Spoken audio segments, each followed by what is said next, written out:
Assalamualaikum warahmatullahi wabarakatuh. Di video sebelumnya kita membahas tentang Jember merupakan salah satu tempat petani tembakau terbesar di Jawa Timur.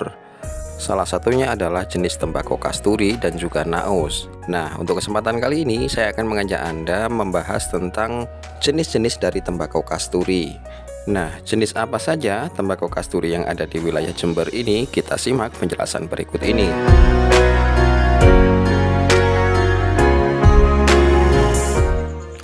Yang pertama ada kasturi jenis jepun kecil ya, atau orang sini menyebutnya dengan jepun cilik. Karakter daripada jepun cilik ini mempunyai daun yang sedikit halus, kemudian umur tanam yang pendek, kemudian ukuran yang tidak terlalu besar, akan tetapi untuk corak warna yang dihasilkan nanti apabila sudah kering itu biasanya cenderung bagus ya untuk jepun kecil ini. Oleh karena itu dulu jepun kecil ini memang menjadi favorit para petani ya untuk ditanam, karena memang cara pengolahan atau proses pengolahannya itu tidak susah. Ya, namun untuk jepun kecil ini memang memiliki kelemahan, yaitu untuk bobot yang agak ringan dibandingkan dengan jenis-jenis yang lain. Memang pada waktu dulu untuk penjualan tembakau sendiri memang mengandalkan corak atau warna ya. Jadi bila warna tidak masuk maka harganya pun akan rendah ya dibandingkan dengan warna-warna yang memang diinginkan oleh gudang-gudang tembakau ya. Alhasil untuk pada waktu itu memang jenis jepun kecil ini memang mendominasi ya untuk di wilayah sini. Rata-rata semua menanam jenis itu karena memang untuk warna dan corak memang tidak diragukan lagi, alias semua yang dari bawah hingga ke atas itu jarang sekali ya ada yang belang putih atau hijau, karena warna-warna itu yang menjadi sesuatu yang dihindari oleh para pembeli. Dan memang pada waktu itu tidak mementingkan yang namanya berat ya untuk petani, dan harga tinggi pada waktu itu memang mengacu kepada corak atau warna daripada tembakau itu sendiri.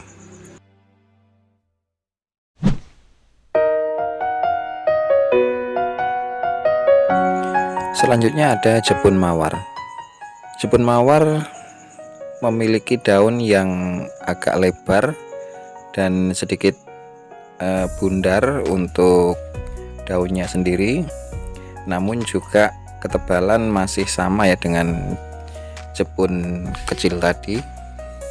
Akan tetapi untuk jenis jepun mawar ini memiliki warna yang kadang-kadang jika kita memang waktu memanennya tidak tua atau kurang umur, biasanya sebagian daunnya itu belang putih ya setelah kering.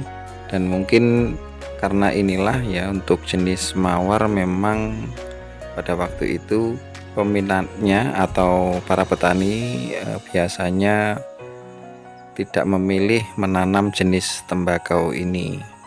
Namun demikian untuk tempat-tempat tertentu memang jenis jepun mawar ini juga terbilang bagus, dan memang untuk warna sendiri ditentukan untuk jenis mawar ini untuk umur tembakau. Jadi biasanya jika umur tembakau memang belum benar-benar tua, biasanya kalau petani memang nekat memanen, nah itulah yang menjadi masalah di saat kering nanti.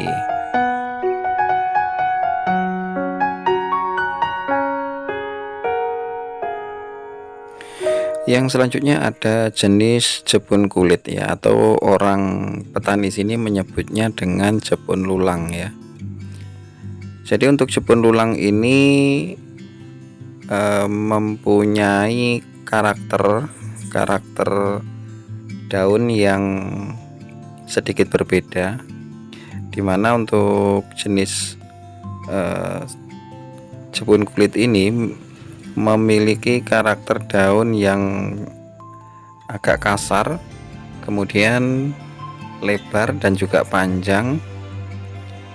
Dan untuk umurnya sendiri, untuk jenis jepun kulit ini memang relatif agak panjang, biasanya selisih setengah bulan atau bahkan 1 bulan ya untuk jenis tertentu. Untuk jenis jepun kulit ini biasanya ditanam di awal-awal musim tembakau. Jadi untuk jenis ini biasanya mendahului sebelum yang lain menanam. Ini biasanya untuk jenis jepun kulit ini sudah ditanam terlebih dahulu, karena memang untuk usianya sendiri bisa sampai 4 bulan ya, sampai benar-benar kering, sampai pengolahan itu sekitar 4 bulan. Jika ingin menanam jenis ini memang harus lebih awal daripada yang lain. Untuk jenis jepun kulit ini memang dari dulu biasanya dihindari oleh para petani, karena memang untuk daunnya sendiri memang tidak seperti daun-daun tembakau jenis-jenis yang lain ya, karena memang untuk penanganannya sendiri apabila memang belum begitu paham dengan jenis tembakau ini, mungkin para petani agak ragu ya, karena dikhawatirkan untuk akhir nanti, yaitu setelah kering, justru warnanya tidak bisa bagus, atau mungkin yang dikhawatirkan yaitu sebelum panen namun musim hujan sudah datang. Karena umurnya yang relatif panjang ya ini, jadi dikhawatirkan belum sampai tua namun musim penghujan sudah datang. Itulah dari ciri-ciri ya dari tembakau kasturi jenis kulit ya, jepun kulit atau lulang.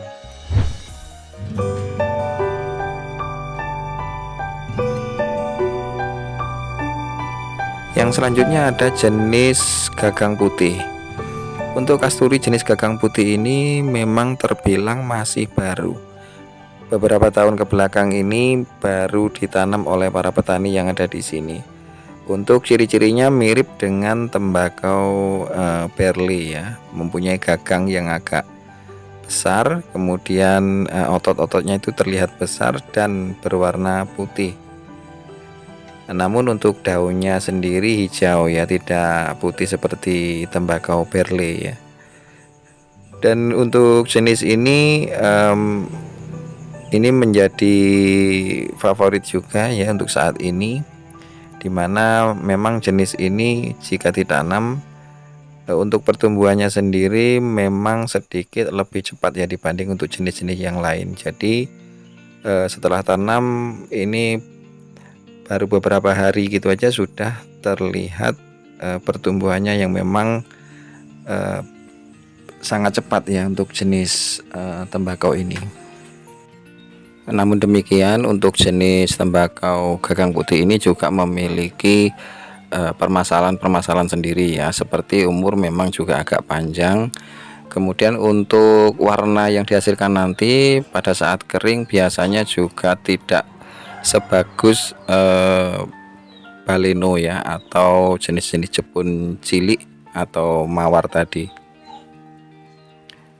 Untuk umurnya sendiri memang agak sedikit panjang, namun biasanya untuk hasil yang didapat oleh para petani untuk jenis tembakau ini memang lumayan menjanjikan ya, memang karena daun dan juga batangnya lebih besar dibanding yang lain, kecuali dibandingkan dengan jenis lulang. Namun saat ini memang untuk jenis ini memang menjadi favorit utama ya untuk para petani, dikarenakan untuk para pembedeng memang lebih banyak menyediakan jenis benih ini ya.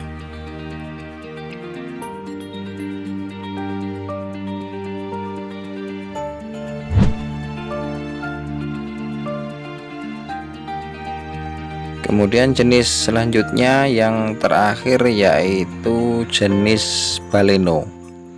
Dimana jenis baleno ini yang saat ini mendominasi atau menjadi favorit para petani yang ada di wilayah Jember ini. Dikarenakan untuk baleno dibandingkan dengan jepun kecil tadi hampir mirip-mirip ya, akan tetapi untuk lebar daun dan juga panjang lebih panjang baleno ini. Dan baleno ini apabila dipunggel enggak terlalu tinggi, ini juga bisa daunnya bisa maksimal lebar ya. Akan tetapi untuk para petani biasanya memang menyayangkan ya untuk pupusnya itu biasanya masih bisa dipunggel agak atas, karena memang untuk daunnya sendiri baleno ini terbilang paling bagus ya untuk warna ya, meskipun tidak terlalu tua. Untuk jenis ini warna yang dihasilkan cenderung memang bagus semua ya. Jadi dari bawah hingga ujung itu apabila kering warnanya semua sama, alias tidak ada yang belang atau biasanya ada hijau mati atau juga ada putih, warna putih, itu tidak untuk jenis tembakau baleno ini. Dan untuk jenis ini orang biasanya menyebut ya untuk petani yang ada di sini yaitu dengan biasanya ada baleno gripis ya, karena memang setelah dipunggel ujungnya biasanya ketika daun sudah mulai menua ya, mulai menguning, itu ujungnya ada seperti gosong-gosong gitu ya, seperti seperti gripis-gripis itu ya, seperti kering ya untuk ujung-ujungnya. Namun setelah agak lama itu akan menghilang ya seiring waktu. Tadinya untuk para petani memang sempat kebingungan ya untuk kenapa untuk daunnya kok bisa gosong-gosong ya, seperti terkena pupuk urea gitu ya.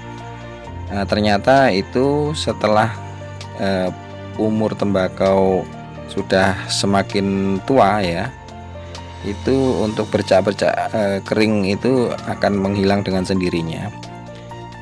Akan tetapi untuk jenis baleno ini memang terbilang masih baru untuk di wilayah sini, dan sekarang menjadi favorit ya untuk para petani dan juga para pembedeng ya, karena memang untuk warna yang dihasilkan untuk keringnya nanti memang untuk jenis baleno ini bisa dipastikan mempunyai warna yang bagus. Oleh karena itu untuk para petani memang ini menjadi favorit untuk saat ini, karena memang mudah untuk penanamannya dan juga pupuknya meskipun tidak begitu banyak, enggak seperti tembakau yang kasturi jenis kulit tadi, memang harus pupuknya pun minta agak banyak ya untuk jepun kulitnya tadi. Untuk baleno ini relatif agak ringan ya untuk pupuk-pupuknya juga, dan warna yang dihasilkan nanti memenuhi standar yang dibutuhkan gudang-gudang tembakau yang ada di wilayah sini. Baik teman-teman, itu tadi sedikit penjelasan tentang jenis-jenis tembakau yang umum ya ditanam di wilayah Jember Selatan ini. Dan mungkin untuk wilayah-wilayah yang lain ada perbedaan jenis-jenis tembakau, mungkin dikarenakan karena memang posisi tanah dan juga karakter ya. Karakter tanah memang tidak sama di setiap wilayah. Biasanya untuk jenis yang ditanam di sini bisa jadi apabila ditanam di tempat lain juga model dan bentuknya bisa berubah ya, karena memang untuk tembakau sendiri memang tergantung tanah. Jadi misalkan untuk tanah di wilayah sini cocoknya untuk jenis kasturi, jenis-jenis yang telah saya sebutkan tadi, mungkin tempat lain bisa jadi untuk jenis ini tidak cocok. Jadi tergantung wilayah masing-masing. Mungkin itu dari saya yang bisa saya jelaskan untuk teman-teman semuanya. Semoga ya untuk teman-teman yang lagi menanam tembakau ya, saya ucapkan selamat bertani ya untuk para teman-teman. Semoga hasil panennya bisa sesuai dengan harapan teman-teman dan bebas hama, bebas cuaca mendukung, dan juga harganya tinggi. Amin amin ya robbal alamin. Baik, itu tadi teman-teman sedikit informasi yang bisa saya sampaikan untuk teman-teman semuanya. Terima kasih yang sudah menonton hingga akhir video ini. Terima kasih juga untuk yang sudah subscribe. Jangan lupa like dan komen yang ada di bawah. Semoga ya untuk kedepannya saya bisa menghadirkan informasi-informasi yang bermanfaat untuk teman-teman semuanya. Akhir kata, wassalamualaikum warahmatullahi wabarakatuh.